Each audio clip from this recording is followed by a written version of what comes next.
muChiBuja tauya dzanyasi Nhau zuva rokugumisira mwedzi uno waKurume. Kwaiko nemhuri yekwamutoko kwedu uno yagoita kuonesiwa chitsvuku nomunhu wayakaviga hama yavo. Kwai wakamuiga ari mupenyu. Ipapa paribe agoziva kuti zvii zvakanyatsoitika, asi wari kureketa makwai wagoti iye waaridzi womupfiyo wagomutora wakamwisa chitunhacho doro raaigofarira. Idi zvakatoita kunyangariwa chaiko. Ipapa kwai wamwe wagoti wakagodana wanachiremba wakati aiwa munhu pachiribe, asi chitunhacho kwai chagoita zvokupfakanyika pfakanyika zviribe agoziva kuti chii chakanyatsoitika. Ipapa zviri kutonzi paumba pacho pari kukarika nokuti pari kuitika mapipi chaiwo. Idi heno mabi angu, mukaona mvura yaramba kunaya motoziva kuti ndiwo vanhu vari kuita zvakadai vari kukonzeresa. Tiri kufara kuti kwai bazi rinonyoresa vanhu kupa zvitupa, kupa matsamba okuzvahwa nokupfa rinenge richitenderera nyika yese, asi kutotanda mangwana chaiye vanenge varipo pachikoro chohuja papuraimari po. Ticharamba tichikunyepai kuti vanenge vari papi nopapi mazuva ese anenge ari kuteera. Izvi kwai zvichaitika kusvikira zuva ro30 romwedzi waGunyana chaiwo. Aiwa, tiri kuzvitenda izvi, tiri kundoimba kuti zvichaita kuti wazhinji wagoboye zvitupa nokuenda konyoresa kovhota pokare. Kwaiva nachimbwido naMujibha wakanzi wagoye konyoresa waye wamwe wavo wakutoita kutambura chaiko kureketa kuno wari nzvimbo dzawari idzodzo. Ipapa kwai wamwe wacho wari kuita kusaya kuti wonyora woita sei, nokuti paribe vari kuvabatsira. Apawo watoperehwa nomari wachitenga chokudya pabodzbo nokuti watsvake zvokumwa. Idi zvakatoita kunyangariwa. Kwai nzvimbo dzakaita sana Zhombe, ana Hwange pabodzbo noGwanda nodzimwewo dzatiribe kunyepiwa, kwai kuno vanhu vakaita kuzara kureketa kuno, asi waribe kana ari kuvayamura. Heno kuti zvichatekaira sei, tichauramba tichiringa kuona kuti wachaipedza sei wakuru hwehurumendewo. Bato rosisisi ragonzi rireke kugoita kugarira guyose kuramba rakandoita kudipfama. Ipapa nokuti kwai vanhu vari kuda kumaruwa vanhu vazhinji vari kutoda kuti waende konyepiwa nokupiwa simba rokuti wagorambe kuitisiwa zvisirizvo zvavanofanira kuita munguva dzokuvhota. Vanoringa zvosarudzowo election resource center ERC kwai wagoratidza pachena kuti zvakaita nzvimbo yakaita somutasa kwai izvezvi hwendo huno bato rosisisi ragotadza kuhina nevanhu vanosvika 500 basi mudunhu rese.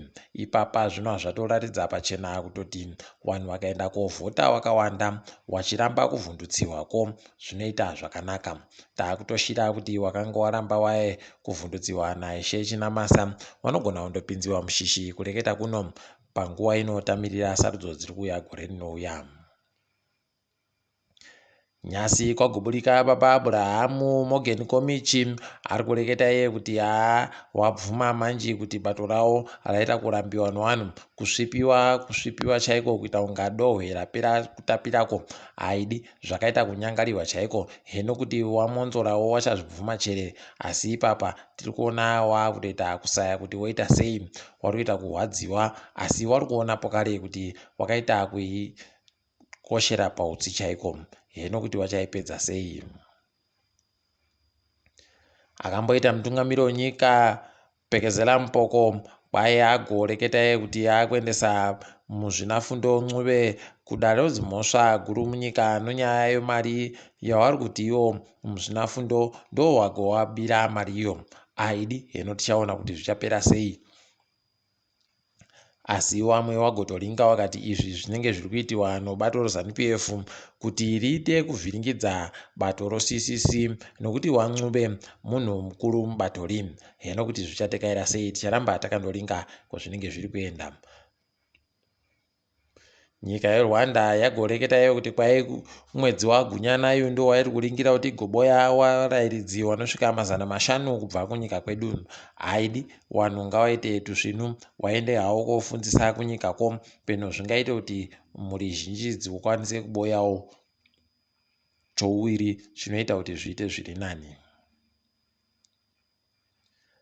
Kwai kuno musoja nomupurisa wasungiwa pakasungiwa vanhu vainge vari kuda kupfura vanhu vachiita kuba. Aipapa zviri kutonakidza kutoti wakuru wemapurisa kana masojawo pari zvino vachiribe kureketa kana chinhu chibodzi, asi tanyepiwa kuti kwai musoja nomupurisa uyu wakatoita zvinoita kugara zvakadando, asi tiri kufara kundoti waribe kuenda kwawaida kuenda koba, nokuti kwai imbwa dzeipapo dzakaita kuvavhiringa chaiko wakabva wakwanisa kutiza. Mapurisa ndo akanga andoenda kovatera vachida kuti wavasosere, zvikava zvaitika saizvozvo tozvitenda.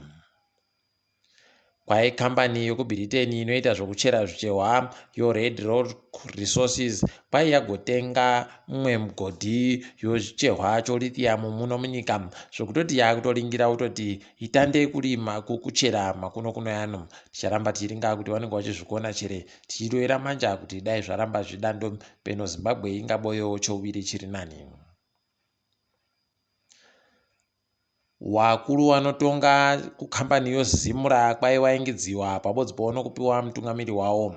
Antony Mandiwanza ndiye aitiwa mutungamiri ikweyo, apo Bongani Kumalo naTendai Dehwa naParadza ndo waisiwa kuti wabatsiridze boka rowatongi wari kutonga kambani iyi. Ticharamba tichiringa kuti zvichaita kuti zvisimukire chere kana kuti zvichaita kuti zviderere, tichange tindokunyepai. Tiringe hedu dziri kuitika pasi rese.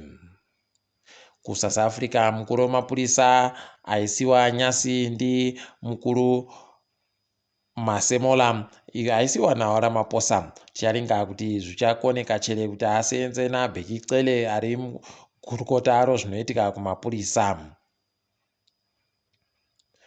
KuTunisia kwai mutungamiri wenyika ikweyo abisa paramende akati achaida kuti inge iripo, nokuti iri kuramba zvaari kudazvo zvokuti agoite utongi hwechisimba. Aidi zvakatoita kunyangariwa chaiko, dai aita kunyara mukuru uyu zvinhu zvaiita zviri nani. Ticharamba hedu takaringa kuti anozvikona chere zvaari kutandazve kana kuti zvichapedzisira yaita kamwe kahondo pokare.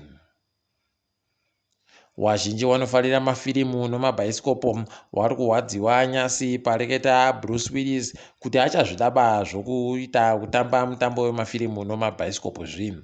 Kwai izvi zvakonzerwa nourwere hwapinda maari, apinda urwere huri kuvhiringa pfungwa dzachezvo, zvokutoti ipapa zvichakoneka ba kuti aramba achienderera mberi. Idi toti aiwa ngaaite adipfame hache. Pabodzi po Nyasi kwaburikawo pokare kuti Phil Collins akureka zvokuimba pokare akuenda achepa mujandirere nokuti achembera ari kuzviona ahwarawai nomakore 40 aiwa tinomushuvira tuzvinu mukuzorora pacheko. Mutungamiri weAmerica Nyasi agoreketa kuti aita kuti mutemo unorambidza vanhu kuti wagoshapuwe nozvamboko uchiende mberi.